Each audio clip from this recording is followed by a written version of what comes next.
मैं कई दिनों से यहाँ पे आना चाहता था इस ट्रेनिंग सेंटर के अंदर, जहाँ पर हमारी कुछ महिलाएं बलहमा में उनको हम सेल्फ एम्पावरमेंट के लिए कोशिश कर रहे थे। और मुझे बहुत अच्छा लगा, ये पूरी जो इस्टेब्लिशमेंट है सद्भावना फ़ंड के थ्रू हमने ये सब अरेंज करा था। यहाँ पे जो भी सिलाई मशीन वगैरह है दी थी उन लोगों को, तकरीबन साल हो गया इसको करते हुए। अब मैं धीरे धीरे यहाँ पे जो मुझे मिलने के बाद में और जो मेरा फीडबैक है कि सभी औरतें अपने आप कुछ न कुछ पैसा कमा सकती हैं। और सबसे मुझे अच्छा लगा कि कई बच्चियाँ हैं जो कि यहाँ पे ये पैसे कमा करके अपने स्कूल का फर्दर स्टडीज़ के लिए इन पैसों का सही इस्तेमाल करती हैं। मतलब गवर्नमेंट ऑफ इंडिया के सेंटर्स हैं, यूटी के सेंटर्स हैं, आर्मी चला रही है, सीआरपीएफ चला रही है, हर जगह पे कोशिश ये हो रही है कि जो लेडीज़ हैं वो आगे आएँ और अपने घरों के अंदर जो हस्बैंड्स हैं, फैमिली के लोग हैं, उनको कुछ न कुछ पैसे कमा करके उनके अपने फैमिली को जो इंडिपेंडेंट बनाना है वो बना सके। Yes, it was the first flag. क्या होता है कि ये फ्लैग्स वगैरह मशीन से बनते हैं, पूरे देश में कहीं ना कहीं एक होलसेल के तरीके से बनते हैं। मगर जब ये यहाँ पर यहाँ की जो औरतें हैं उन्होंने जब ये काम करा, ये फ्लैग बनाया, तो उनकी फ्लैग के बारे में लोगों को जानकारी हुई। यहाँ से ही इस साल 1400 फ्लैग बन करके पूरे ऑल ओवर कश्मीर में गए। इनको देख करके जो बाकी इलाके हैं, इवन आपने देखा होगा कुनाल पोशपुरा में और भी सेंटर्स है, वहाँ पे भी लेडीज़ ने इस फ्लैग्स को बनाना शुरू करा। और इसी का रेफरेंस आपको याद होगा कि कुपवाड़ा में जो फ्लैग्स बन रहे हैं उसका रेफरेंस जो है पीएम साहब ने अपने मन की बात में भी कही थी। What is the present status of militants in Kashmir and how many militants are active in Kashmir? So yeah, I think this is not a place for this thing, but I'll still make a statement.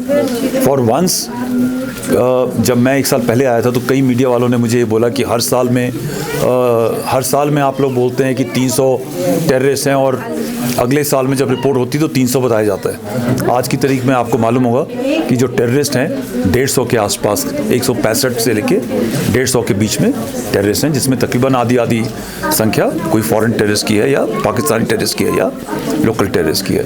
मगर मुझे सबसे अच्छी खुशी इस बात की है कि पिछले साल कई सालों के बाद में रिक्रूटमेंट का नंबर बहुत कम हुआ।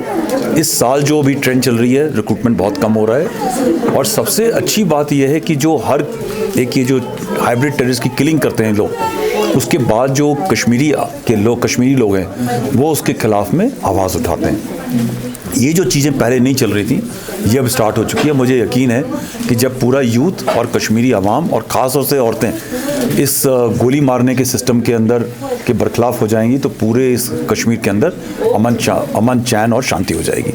Thank you sir. One more please, there has been a civilian killing since past 1 month, तो उस बारे में आप क्या कहना चाहेंगे कि कितना आपने सिक्योरिटी को इम्प्रूव? देखिए, सिक्योरिटी का पूरा हमारा जो महकमा है पूरा इस चीज़ को रोकने की कोशिश करता है, राइट। मगर एक ही ऑड किलिंग, कोई आदमी आपसे प्यार से बात कर रहा है, कहीं बाज़ार के अंदर है, कोई चाय की दुकान के अंदर आदमी बैठा हुआ है, एक आते जाते कोई एक हाइब्रिड टेररिस्ट अपनी जेब से पिस्टल निकाल कर अगर गोली मार देता है, उसके बारे में ज़्यादा कुछ नहीं हो सकता। मगर ये ज़रूर हो सकता है कि उसके बरखिलाफ़ जब सोसाइटी आवाज़ उठाएगी तो पक्का ये जो चीज़ें हैं वो कंट्रोल में होंगी।